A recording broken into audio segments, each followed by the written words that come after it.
asalaamaaleykum sama gars yi waaw Cheikh bi des na de waaw yéen dégg kooku ma leen tegal kooku moom defe naa du man maa leen koy présenté Pape lañ koy wax sant Diouf waaw di musicien di artiste bu mag au niveau international la ñuy wax du man maa leen koy présenté voilà di ko sant di ko gërëm voilà mu war a nekk sama invité waaw Pape nag dafa am lu mu ma jiwoon 2018 ba muy ñëw di feesal Bercy fa nga xam ne magam Youssou Ndour 2017 maa taxaw ca saal ba jóge fii maag sama xarit As Ndiaye ñu dem ba Paris di seetaan Youssou bañ demee ca saal ba ndeysaan Youssou woy ba yàgg mu jël micro ba ànd ak rakkam ji ñu woy mu ne ko yow kat déwén yaay ñëw di def Bercy fii maa la garanti maay sa assurance waaw Youssou def ko noonu Pape ñëw bala muy dem Bercy nag man daf ma jiwoon teraanga sama rak Mamadou Ndoye Bane bu TFM moo dem ba ca moom ne ko sama mag ji dama bëgg nga invité ko Pape nag def invitation bi man kenn du ma gën a gore lii la Pape waxoon waaw. sëñ Khadim Gueye Ndioro man la Pape Diouf maa ngi lay ziar gis naa liggéey bi ngay def rafet na trop di la wax nag maa ngi lay invité ci Bercy bi jaajëf Cheikh bi. waaw mais moom chaque jour ci show mi muy def en live. waaw da ciy wax sa soirée bu baax a baax. merci sëñ Khadim. looy wax internetom yi.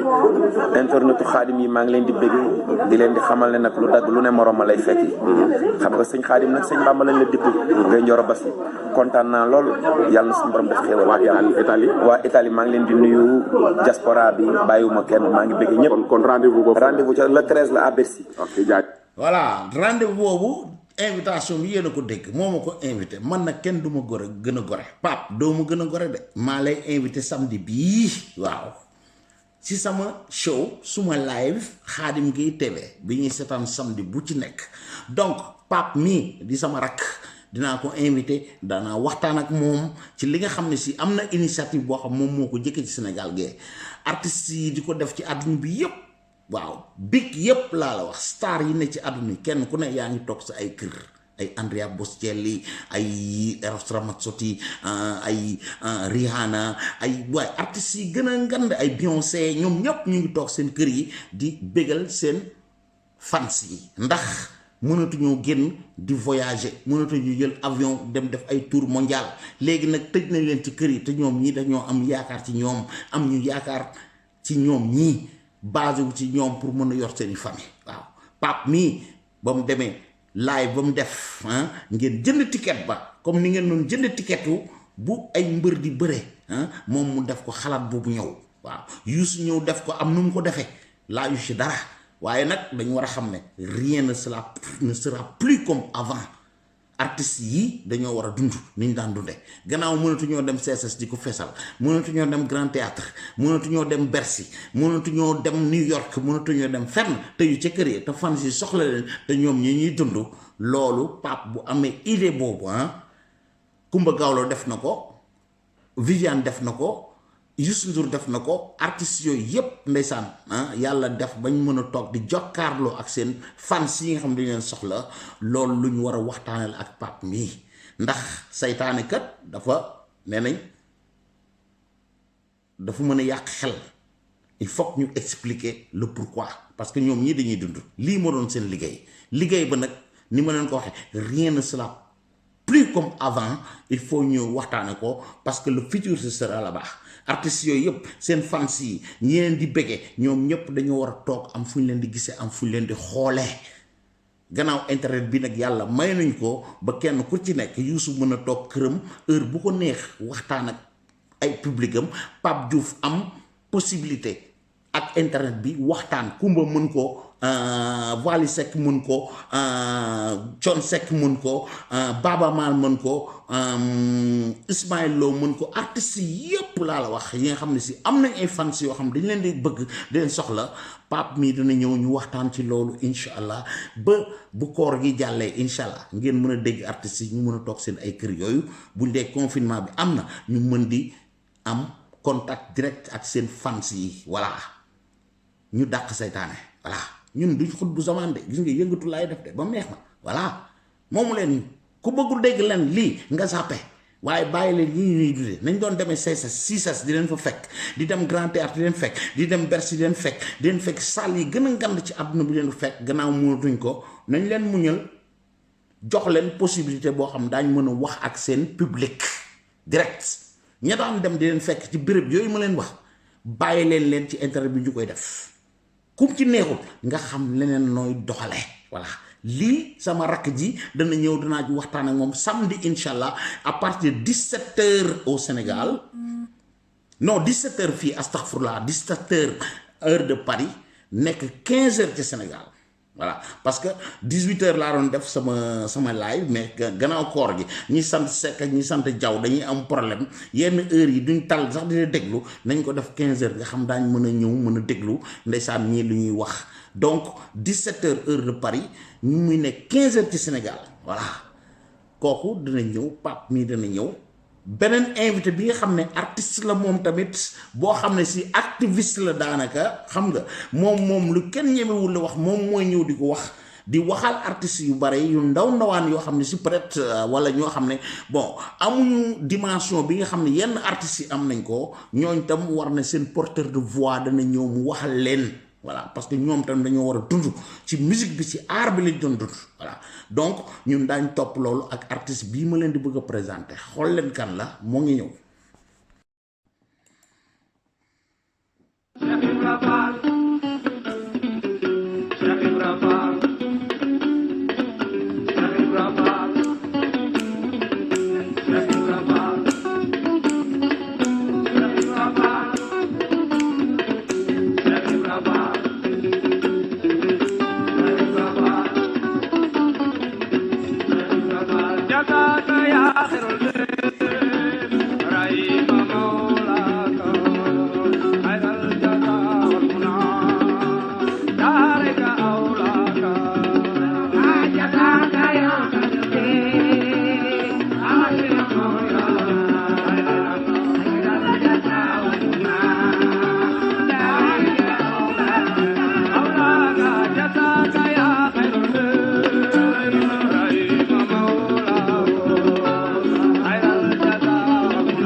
voilà maa leen ko annoncé woon sànq kooku mooy Mame Ngor Diazaka di Baye Fall boo xam ne si ma nga fecc Sénégal di artiste bu mag moom tamit vraiment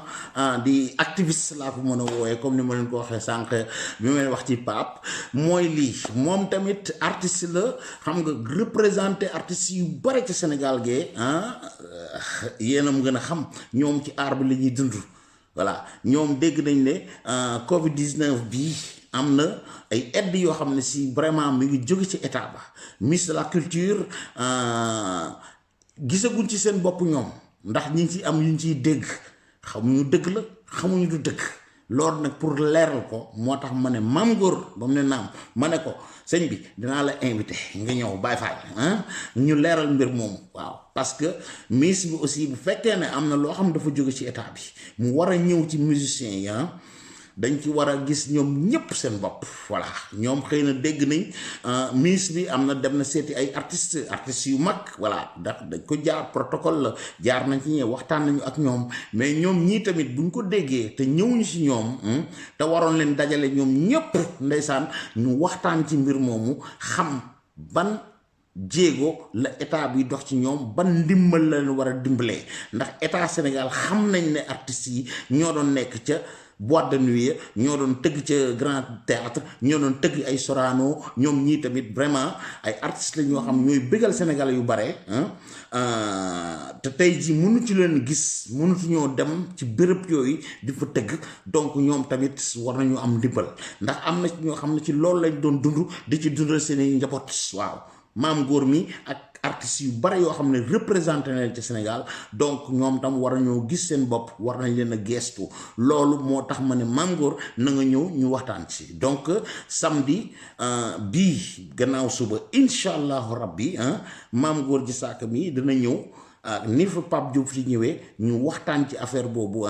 ndax état bi mun leen a dégg ministre de la culture mun leen a dégg ñoom ñu mën a gis seen bopp ñu wax ban taxawaay la état Sénégal di taxaw ñii waaw ak ban ndimbal leen dimbali ak nan la leen dimbalee parce que ñi ci SODAV lañ compté woon te SODAV dama leen di xamal ne benn affaire la institut la boo xam ne ñoom ci droit d'auteur la ñuy fonctionner.